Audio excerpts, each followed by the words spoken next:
Pour mon petit avion électrique, il ne s'agit pas seulement de garder de bonnes performances en vol, mais aussi de prendre en compte l'efficacité énergétique, surtout avec une capacité de batterie encore limitée. Le travail de sélection détaillée des profils d'ailes n'est pas encore terminé. Dans la vidéo précédente, j'ai conservé l'aile GA30, U315. Je vais donc l'utiliser comme référence et y ajouter les profils LS0413 et NACA 23013,5 pour la comparaison. Tout d'abord, je vais expliquer pourquoi j'ai choisi ces trois profils d'ailes. Ils présentent tous de bonnes caractéristiques de protection contre le décrochage. Le GA, plus épais, pourrait entraîner une consommation d'énergie plus élevée en croisière.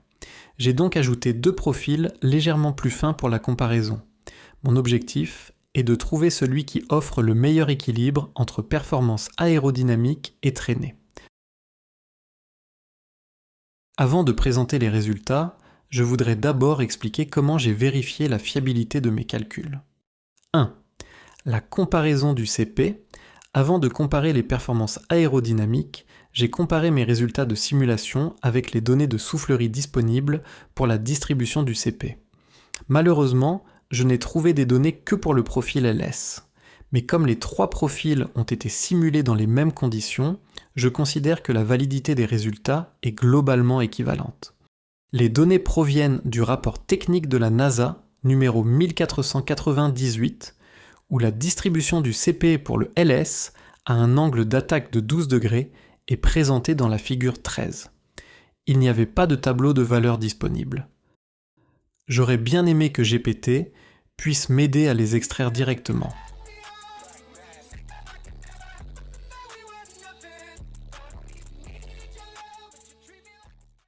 Mais finalement, j'ai choisi la méthode la plus classique, l'extraction manuelle des points.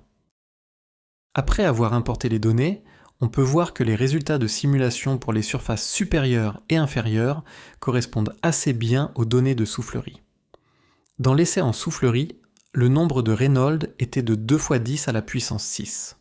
En tenant compte de la pression atmosphérique standard et de la densité de l'air de référence, j'ai utilisé une vitesse d'écoulement de 29,2 mètres par seconde par longueur de corde unitaire, ce qui reste dans la plage de vitesse prévue pour mon petit avion électrique. Deuxième validation du modèle de turbulence et du maillage. J'ai utilisé la valeur de Wall-Y+, pour vérifier la précision de mon modèle de turbulence. L'environnement de simulation utilise un modèle de turbulence hybride SST-K-Ω, combiné à la méthode de transition gamma Reynolds-θ. Pour bien reproduire l'écoulement dans ce contexte, il faut entourer le modèle d'un maillage, en d'autres termes, une grille d'analyse par élément fini. Ce maillage doit être suffisamment précis pour capter correctement les zones laminaires, de transition et turbulentes à l'intérieur de la couche limite. En observant la valeur du Wall-Y+, je peux évaluer si la première couche de cellules près de la paroi est correctement résolue, et si le maillage global permet une simulation réaliste de l'écoulement. Une valeur de Y plus faible signifie que la première couche du maillage se trouve à l'intérieur de la sous-couche visqueuse, généralement à quelques fractions de millimètres de la surface du profil. Cela permet de reproduire avec précision la traînée de frottement réelle ainsi que la transition entre l'écoulement laminaire et turbulent. Dans ma configuration, environ 90% des valeurs de YY+ sont maintenues en dessous de 2 et la valeur maximale est d'environ 5. Cela montre que mon modèle et mon environnement de calcul capturent correctement la plupart des détails de la couche limite, ce qui rend la simulation à la fois cohérente et fiable. Troisième observation du coefficient de frottement de surface, CF. À la surface du profil, la vitesse de l'écoulement est nulle, puis elle augmente progressivement avec la distance à la paroi. Cela traduit l'intensité du frottement de surface. Le coefficient CF est la valeur sans dimension qui décrit cet effet. En général, le CF est maximal au bord d'attaque de l'aile, là où l'écoulement s'accélère rapidement et où le gradient de vitesse est le plus fort, ce qui signifie un frottement plus intense et une énergie turbulente plus élevée. Au milieu du profil, le CF diminue progressivement car le gradient de vitesse devient plus doux. Lorsque l'angle d'attaque augmente, l'écoulement de surface peut se séparer, formant des zones turbulentes ou même des mouvements inverses. Dans ces zones, le CF tend vers 0. En observant la variation du CF, on peut comprendre le gradient de vitesse le long de la paroi. Un CF plus élevé correspond à un gradient de vitesse plus fort, tandis qu'un CF proche de 0 indique soit un écoulement laminaire quasi uniforme, soit une zone turbulente sans gradient de vitesse significatif. En combinant l'analyse du Higg plus et du CF, on peut évaluer la justesse et la fiabilité du modèle de simulation. Cela permet de visualiser clairement les détails de l'écoulement et de quantifier plus précisément les pertes aérodynamiques. Après avoir terminé les calculs longs et détaillés, voyons maintenant les performances à peau des 3 profils d'ailes. Cette fois, j'ai défini la plage d'angle d'attaque entre -7 degrés et 20 degrés, et la plage de vitesse entre 20 mètres par seconde et 50 mètres par seconde.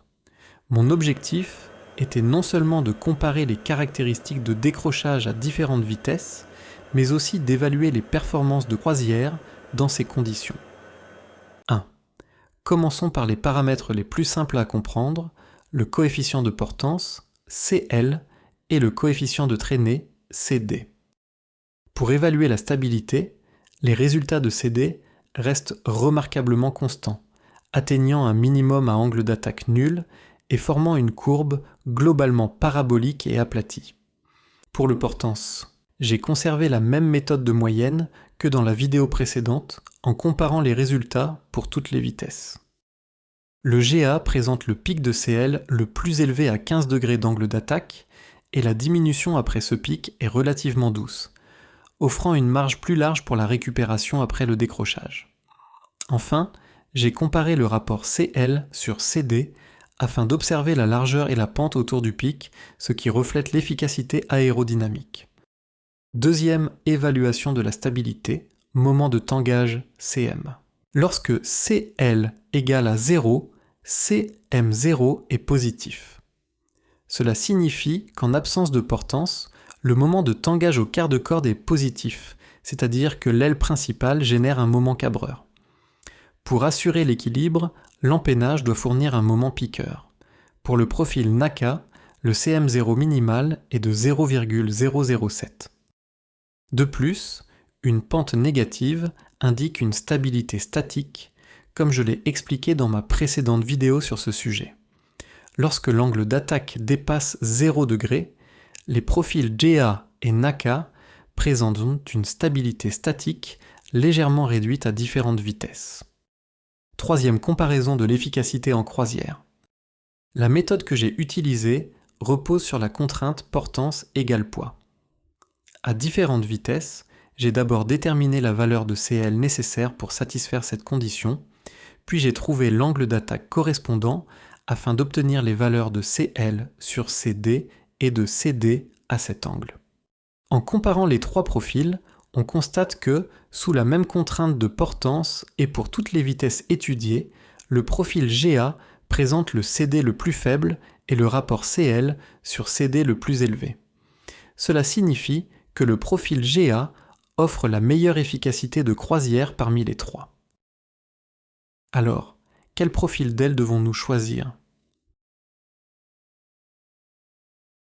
Pas encore. Je n'ai pas de réponse définitive.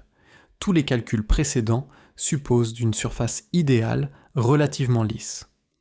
Mais que se passe-t-il si la surface du profil devient rugueuse à cause du vieillissement, des traces d'insectes, de la poussière et du sable, voire du givrage ?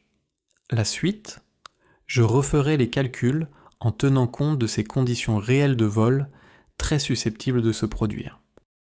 Merci encore pour votre visionnage. Si vous avez des suggestions, laissez-moi un message. On se retrouve dans la prochaine vidéo.